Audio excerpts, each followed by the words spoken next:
आज जो हम लोग प्रॉब्लम डील करने जा रहे हैं वो एससी वर्मा का प्रॉब्लम है। क्वेश्चन का डिज़ाइन इस तरह से किया गया है कि दो ब्लॉक के बीच का जो फ्रिक्शनल कॉफिशिएंट है वो म्यू है और आपको यह बताना है कि आप कितना मैक्सिमम फोर्स एक्सर्ट करिएगा कि स्टिल सिस्टम जो होगा वह इक्विलिब्रियम में होगा। पहली पार्ट ये करनी है। सेकेंड पार्ट में कहना है कि अब आप फोर्स को 2 टाइम्स से इंक्रीज कर दीजिए, तब क्या एक्सेलरेशन आएगा उस ब्लॉक के बीच में, वो आप कैलकुलेट करके मुझे बताइए।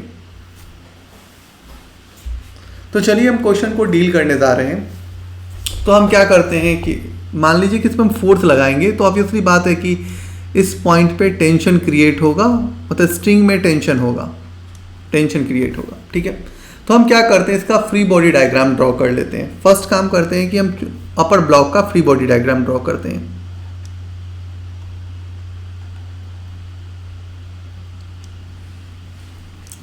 इस पे हम एक्सटर्नल एफ फोर्स अप्लाई कर रहे हैं। ठीक है, तो फ्रिक्शन का जो डायरेक्शन होगा वो इस तरफ होगा। प्रिवेंट करना चाहेगा कि ये स्कीड नहीं करे, तो म्यू एम जी। सर्टेन इस स्प्रिंग में क्या होगा, टेंशन क्रिएट होगा, तो आपका टेंशन क्रिएट होगा। और ब्लॉक इक्विलिब्रियम में है तो इसका मतलब कि सिस्टम में एक्सेलरेशन नहीं है, मतलब सिस्टम बैलेंस है। अब आप इक्वेशंस राइट डाउन कर लीजिए। तो क्या लिखोगे, F equal to T plus mu m g. अब आप इस ब्लॉक का फ्री बॉडी डायग्राम ड्रॉ कर लीजिए, जो लोअर ब्लॉक है। जो फ्रिक्शनल कोएफिशिएंट लग रहा है वो इस दोनों चीजेस पे लग रहा है, वो ध्यान रखना है आपको। सवाल की डिजाइनिंग इस तरह से है। अब टेंशन्स तो क्रिएट होगा ही होगा, तो टेंशनल वाला फोर्स इधर लग गया। ठीक है, और ये बैलेंस है, तो बैलेंस करने के लिए फ्रिक्शन इसको मदद करेगा, तो म्यू एम जी इस डायरेक्शन में लग जाएगा। ठीक है, तो ये जो मास था वो कैपिटल एम था। ठीक है, तो T इक्वल टू आप क्या लिखोगे, म्यू एम जी। अब आपको मैक्सिमम फोर्स पता करना है, इस T की वैल्यू यहाँ पे डेबिट कर दो तो आपका आंसर आ जाएगा। तो F इक्वल टू क्या हो जाएगा, mu m g plus mu m g. तो F इक्वल टू क्या हो जाएगा, 2 म्यू एम जी।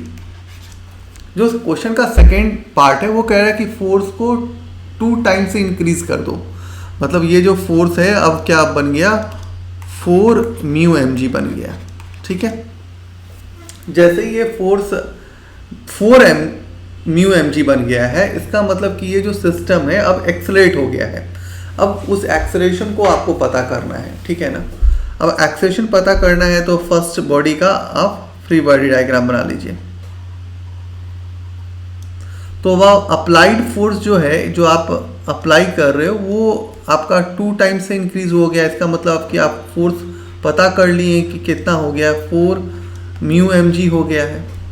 जब इस ब्लॉक को एक्सेलरेट होगा तो एक्सेलरेशन का जो डायरेक्शन होगा वो इस तरफ होगा, टेंशन का डायरेक्शन इस तरफ होगा, और फ्रिक्शनल फोर्स जो इसको थोड़ा बहुत चाहेगा कि रोकने का काम करेगा, अपोज करने का काम करेगा, उसका डायरेक्शन किधर होगा, इस तरफ होगा। अब इक्वेशन राइट डाउन करिएगा तो क्या हो जाएगा, 4 mu m g minus mu m g minus T equal to m e. मान लीजिए इसको हम फर्स्ट इक्वेशन मान लेते हैं। जो हम सेकेंड पार्ट डिजाइन करते हैं इसका, ये कैपिटल एम वाला मास है, तो क्लियरली है कि इस पॉइंट पे हमको टेंशन मिलेगा। ठीक है, चलिए टेंशन मिल गया, और ये जो फ्रिक्शन इस तरफ लग रहा था, हमारे राइट डायरेक्शन में लग रहा था, अब वो क्या हो जाएगा, हमारे लेफ्ट में लगने लगेगा, तो म्यू एम जी हो जाएगा। ठीक है, अब रहा कि एक्सेलरेशन किधर होने वाला है, तो एक्सेलरेशन का डायरेक्शन इस तरफ हो जाएगा। आप इक्वेशंस को लिखोगे तो क्या लिखोगे, T minus mu m g equal to m a. अब थोड़ा बहुत कैलकुलेशन का पार्ट है, डेबिट कर देना, तो डेबिट करोगे तो ये आ जाएगा 2 mu m g equal to m plus m into a. तो ए बराबर क्या आ जाएगा, 2 mu m g divide by m plus m. तो एक्सेलरेशन आ गया, ठीक है। तो इस क्वेश्चन में कोई ऐसा बहुत अनप्रिडिक्टेड कोई कॉन्सेप्ट नहीं था, कॉन्सेप्ट बेसिक सा एप्लीकेशंस था। अब एक बार कांटेक्ट मास वाला जो कॉन्सेप्ट समझ लोगे ना, तो ये क्वेश्चन और भी इजी हो जाएगा आपका। सर्टेन बहुत लोग जो बहुत नए इनिशिएटर होंगे वो यहाँ पे जाके थोड़ा स्लाइड कंफ्यूज करेंगे। तो आप इस टाइप के क्वेश्चंस को एक दो बार बनाइए घर पे, जैसे हम इसको फोर्स लगाएंगे तो क्या होने वाला है, ठीक है ना। तो यहाँ पे ये फ्रिक्शन यहाँ पे लगेगा फर्स्ट केस में, मान लीजिए कि म्यू एम जी। तो सेकेंड केस में जो ये कंडीशन होगा, अब ये चीज़ें जो इधर लग रहा था वो उसका डायरेक्शन चेंज हो जाएगा। तो फर्स्ट वाला केस देखो कि ऐसे ही है, आप फ्री बॉडी डायग्राम जो बनाए हैं, ठीक है ना।